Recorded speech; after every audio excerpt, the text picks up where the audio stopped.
Hello Sleek Bill users, welcome to Sleek Bill Knowledge Hub. In this video, we'll show you how to enable and display multiple signatures on your debit notes for better authorization and a more professional appearance.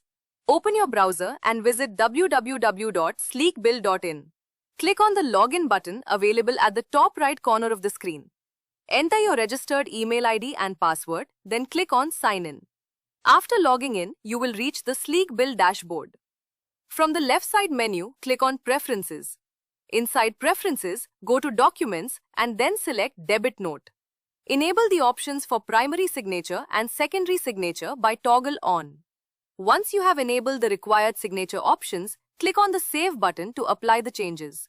You will see both primary and secondary signatures displayed at the bottom of the debit note. That's it. You have successfully enabled primary and secondary signatures in your debit notes using Sleek Bill. If you enjoyed the video, please like and share it with others in need. For more videos like this, click the bell icon and subscribe.